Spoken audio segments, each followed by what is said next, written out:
Praise the Lord. ஆண்டவருடைய நாமம் மகிமைப்படுவதாக.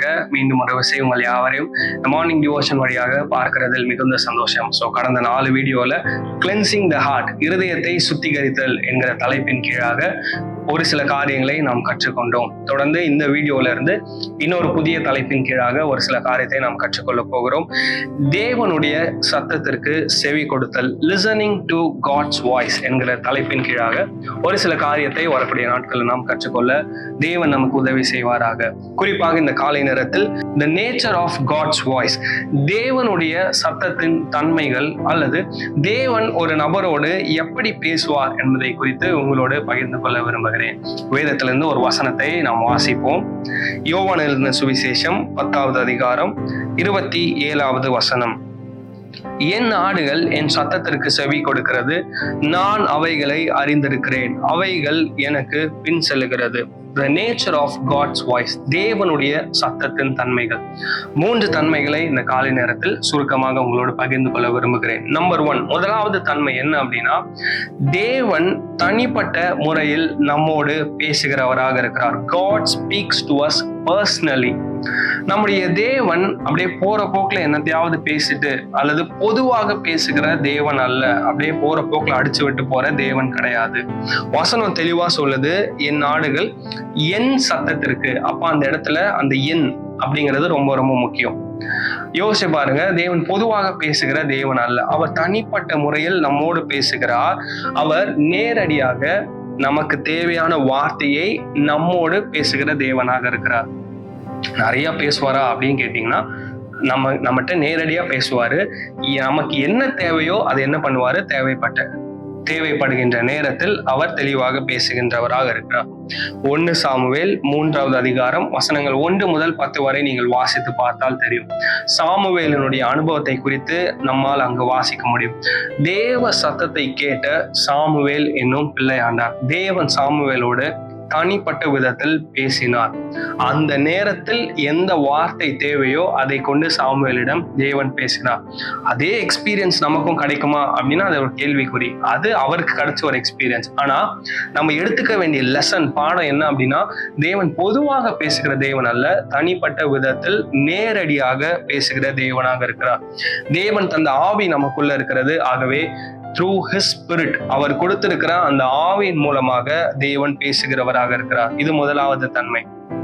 2வது தன்மை, தேவன் எப்படி பேசுவார் அல்லது அவருடைய சத்தத்தின் தன்மையில 2வது தன்மை, தேவனுடைய சத்தம் அவருடைய வார்த்தையோடு எப்போதுமே ஒத்து போகும் தன்மை உடையது. God's voice aligns with this word. வேதாகமத்தோடு ஒத்து போகாத வார்த்தையை தேவன் ஒருபோதும் பேசுவது இல்லை. நிறைய நேரத்துல மனுஷங்களுடைய வார்த்தையை அல்லது சத்தத்தை நம்ம கேட்கிறோம். ஆனா அது பைபிளோட ஒத்து போகுதா, இது உண்மைதானா அப்படின்னு பார்க்க நாம் தவறி விடுகிறோம். இன்றையில இருந்து ஒரு முடிவு எடுப்போம். நம்ம என்ன சவுண்டு நம்ம கேட்டாலும், எந்த சத்தம் நம்முடைய செவிகளில் தோணித்தாலும், இது வேதாகமத்தோடு ஒத்து போகிறதா, என்னுடைய அனுபவத்தோடு ஒத்து போகிறதா, தேவன் உண்மையாகவே கடந்த நாட்கள் முழுவதும் என்னை இப்படிதான் நடத்தி இருக்கிறாரா அப்படின்னு நம்மளுடைய லைஃபையும் பைபிள் இது 2த்தையும் கம்பேர் பண்ணி என்ன பண்ணோம் அப்படின்னா பார்க்கணும். அப்போதான் இது தேவன் பேசுகிற வார்த்தையா அல்லது இது வெறும் மனுஷங்களுடைய வார்த்தையா அப்படின்னு நம்மளால சிந்திக்க முடியும். அட் த சேம் டைம் அதே நேரத்தில் பைபிள்ல இருந்து ஒரு வசனத்தை எடுத்துட்டு நீங்களே ஒரு மீனிங் என்ன பண்ணக்கூடாது, எடுத்துக்க கூடாது. நிறைய நேரத்துல விசுவாசிகளாகிய நமக்கு அந்த சோதனை, அந்த டெம்டேஷன் அதிகமா இருக்கும். நம்மளே ஒரு மீனிங் எடுத்துக்க கூடாது. அதே நேரத்துல கடவுள் கொடுக்காத ஒரு வார்த்தையை இது எனக்கு தான் என்ன பண்ணக்கூடாது, ஆர்வ கோளாறுல அதையும் பண்ணக்கூடாது. அப்போ தேவன் எப்பொழுதெல்லாம் நம்மோடு பேசுகிறாரோ, உங்களுக்கு நிறைய வாக்குத்தத்தம் கொடுத்திருக்கலாம், பைபிள்ல இருந்து உங்களோட பேசியிருக்கலாம். அப்போ நீங்க ஜஸ்ட் நார்மலா வேற எங்கேயாவது டிராவல் பண்றப்போ உங்ககிட்ட பேசியிருக்கலாம். அப்ப அந்த வார்த்தையெல்லாம் எடுத்து என்ன பண்ணுங்க, பைபிளோடையும் உங்க லைஃப் எக்ஸ்பீரியன்ஸ், கடந்த கால உங்களுடைய வாழ்க்கையோடும் அது மேட்ச் ஆகுதா அப்படிங்கிறத கம்பேர் பண்ணி பாருங்க.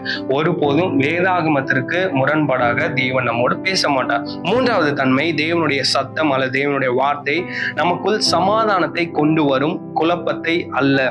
God's voice brings peace and not confusion. 1 கொரிந்தியர் 14:33 வாசித்து பார்த்தால் தெரியும். அவர் சமாதானத்தின் தேவனாக இருக்கிறார். அவர் எப்பொழுதுமே எதை செய்தாலும் அதுல ஒரு பீஸ்ஃபுல்னஸை நம்மளால கண்டு கொள்ள முடியும். பழைய ஏற்பாடுல ஏசாயா தீர்க்கதரிசி சொல்லுகிறார், அவருடைய அடையாளத்துல ஒரு அடையாளம் என்ன அப்படின்னா, அவர் சமாதான பிரபுவாக இருக்கிறார். He is Prince of Peace.